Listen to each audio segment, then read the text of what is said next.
Nobody in the lane and nothing but blackberries. Blackberries on either side, though on the right mainly. A blackberry alley going down in hooks and a sea somewhere at the end of it heaving.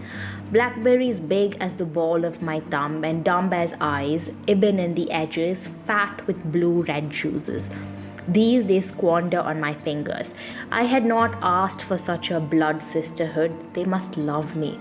They accommodate themselves to my milk bottle, flattening their sides. Overhead go the shoughs in black, cacophonous flocks, bits of burnt paper wheeling in a blown sky. Theirs is the only voice protesting. I do not think the sea will appear at all. The high green meadows are glowing as if lit from within. I come to one bush of berries so ripe it is a bush of flies, hanging their blue-green bellies and their wing panes in a Chinese crane. The honey feast of the berries has stunned them. They believe in heaven. One more hook and the berries and bushes end. The only thing to come now is the sea. From between two hills, a sudden wind funnels at me, slapping its phantom laundry in my face.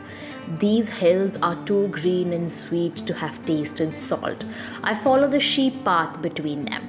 A last hook brings me to the hill's northern face, and the face is orange rock that looks out on nothing.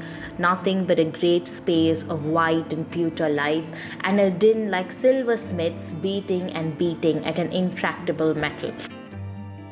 The word cloud for Sylvia Plath in popular culture is more often than not dominated by three words: feminist, disturbed genius. And while I have nothing but admiration for poems like The Applicant and Lady Lazarus, what I call hot coal poems, I loved Ariel and I really loved Blackberrying. So if you asked me, I'd say the word cloud must make some room for painter or artist. And I know Ezra Pound once suggested, don't be descriptive, remember that the painter can describe a landscape much better than you can, but I'm thinking he never read Blackberry. Blackberrying is not a poem that must be read for subtext to be extraordinary. It holds its own with just the imagery it employs, but as is the reader's proclivity, there are grand interpretations. What does it mean to be alive in abundance, or why can we never stop wandering, or what it means to be a speck in this world? And we will get around to those as well. Published posthumously, the poem is in free verse in 3 stanzas of 9 lines each. In the first stanza, the speaker is wandering through a lane that seemingly has nothing but blackberries, and most of those on the right, a blackberry alley, if you will. The alley is winding in hooks all the way to a heaving sea, singing rising waters.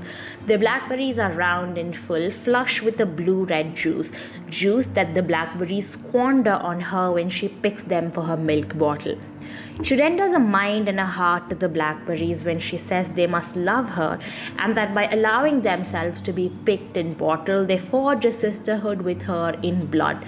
And that is an interesting perspective to the general entitlement we exercise to the produce of nature. Are we actually shown generosity every time we pick an apple or a blackberry or milk a cow? Is an appreciation of that generosity what it really means to be one with nature? In the second stanza, there are shoughs overhead, described to be resembling bits of burnt paper, and their noise is the only cut through the silence that envelops her. At that moment, between the birds and the blackberries, she cannot picture the sea at all. But there are meadows that are verdant to the point of luminescent. And that's when she sees a bush of blackberries, so very full of flies that are stunned by the feast in front of them, flies with bellies hanging beneath them. One more hook in the path and we reach the third stanza.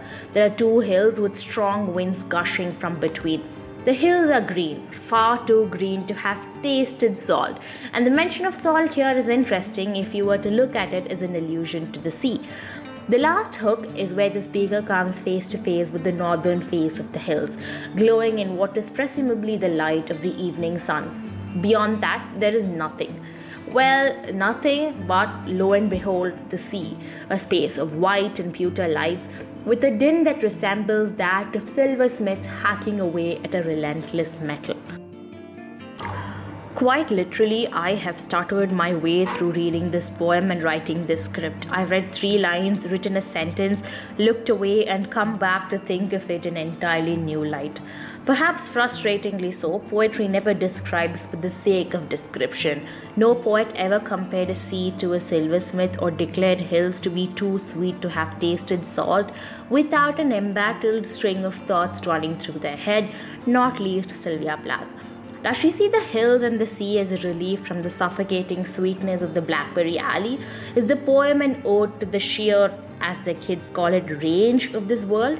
Is the Blackberry Walk a symbol of a full, lush life, and perhaps sickeningly so, and the sea that comes after what it means to, well, no longer live? Maybe and maybe not. But I do believe it is the grey area between those that hosts the brilliance of this poem.